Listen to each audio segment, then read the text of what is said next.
living? Or could it cause companies to cut certain positions? First of all, I don't think the question of minimum wage as a moral issue can truly be divorced from the question of minimum wage as an economic issue that we should do research on. And so I want to give credence to the fact that, or at least to my belief, which is that people should be able to live lives of productivity. They should be able to be paid enough so that they can live healthy and happy lives and so on. I think, though, that the reality is that, at least in terms of the research, both the theoretical and empirical work that's been done on the impact of minimum wage, I think we have to be really careful when we try to implement it as a policy solution. There are conditions under which the minimum wage would improve the welfare of low-income people and conditions under which it wouldn't.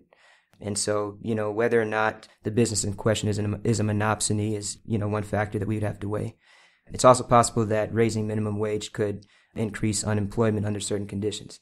And I mean, this is an ongoing debate in economic circles. There was a very famous empirical paper by Card and Kruger that allegedly showed that increasing minimum wage would not have the effect of increasing unemployment.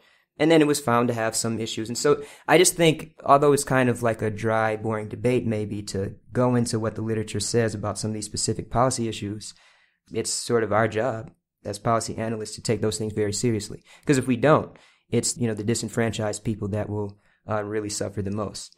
The last thing I want to say about that is I want to be careful about pushing a policy that could have ambiguous effects, particularly because we sort of have a set amount of political and economic capital to spend in order to improve the lives of disenfranchised people. And I think we should really target the key tipping points that we know would be very effective, for sure, as opposed to the ones that are more ambiguous. Not that I would take a serious issue with someone who was arguing in favor of minimum wage. I'm just saying we should take that seriously.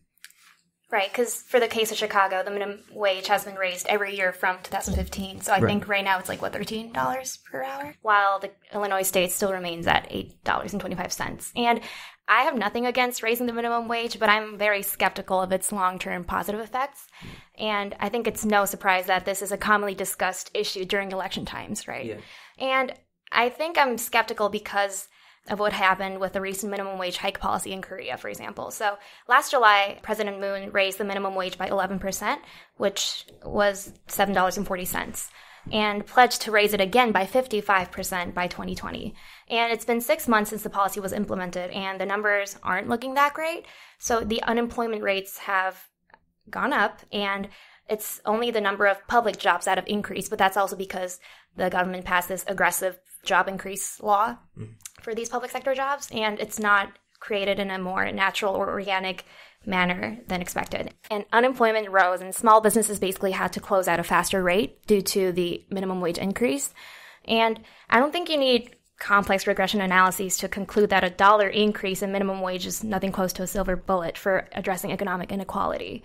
And I believe tackling the deeper rooted problems, such as, housing prices, decrease in real wages, and healthcare access are more important to economically empower the marginalized people in our society, right? Because increasing the minimum wage by $1, is that really going to help people when the rest of the price levels are dramatically increasing at a way faster rate, right? It's more about empowering them and giving them a higher purchasing power rather than just saying, okay, here we go, another minimum wage hike, right? I'm just very skeptical in that manner.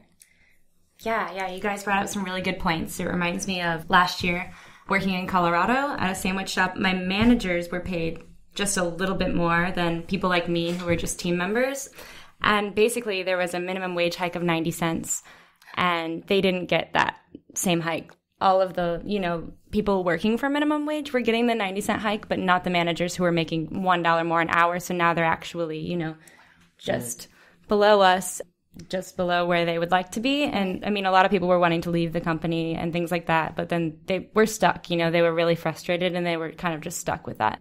So it definitely goes either way in that case. I think something a little bit more interesting might also be looking at not just the lowest wage workers, but when you look at wage stagnancy since the 80s, around the 50th percentile, we haven't seen a dramatic increase when adjusted for inflation, as you've seen with the upper, 10%. But paying fair wage is not the only way that companies exploit people. Are there any other examples you'd like to bring up of unethical business practices beside underpaying workers? In Japan, for example, there's a higher number of temporary workers or like part-time workers that are being hired in these like big companies, right? So the advantage in that is that you're hiring workers basically who can do the same job, but you're paying them hourly wages and you don't need to worry about, like the benefits or, paying for their healthcare and all these like other supplementary forms of payments, I guess. This also has caused like a larger inequality in Japan. And I believe that the companies know exactly what they're doing, but it's just all about cutting the costs and human resources. And it's usually, again, the younger or the unskilled ones who are always faced with the shorter end of the stick. Right. I mean, a number of things come to mind, like very obviously, discrimination against women, discrimination against minorities. You have situations like the ban the box intervention that was, implemented to protect, minorities from situations where they may be discriminated against because they may have a criminal record. But it had these unintended consequences because companies sort of had this racist Bayesian updating where they decided that if they see any, African-American applicant, then perhaps that person has a criminal record of some kind. The thing is, these businesses are sort of incentivized to exploit their workers to some degree. They're incentivized to maximize their profit, which means minimizing their costs. If they believe that they may bear a larger cost because a woman has to, be on child leave, or because they think a minority will be underperforming and so on, then they'll do that. And a lot of people will then say, well, then maybe it's not such a bad thing because these companies are being rational. And the reason I want to bring that term up is because it's a very loaded term. I think that's used to justify a lot of different kinds of immoral behaviors. Technically speaking, rationality is really just defined on the basis of the preferences of the person in question. And so anyone can be rational. If a murderer has a preference of killing someone, then they kill someone, they're being rational. And so we have to be really careful, I think, when we use terms like that. And we have to think harder about the incentives that are really set up for these companies and for people in general. Yeah, I really like that comparison. It helps some people get their minds around what's actually going on here. So what can we do about this? The movie also highlights patterns and different strategies of resistance to this corporate culture. Squeeze, Cassius' colleague, organizes a union of the other telemarketers to demand fair pay, and Cassius is part of these lobbying efforts briefly before he gets promoted to the position of power caller. Meanwhile, Detroit makes use of performance art to highlight the effects of colonialism on Africa. She also gets involved with the Left Eye Fraction, an activist group that calls out Worry-Free's predatory business practices through graffiti and protests. These efforts have some success by the end of the movie, but Worry-Free still stands, and there's no conclusion as to whether anything will really change in the long term.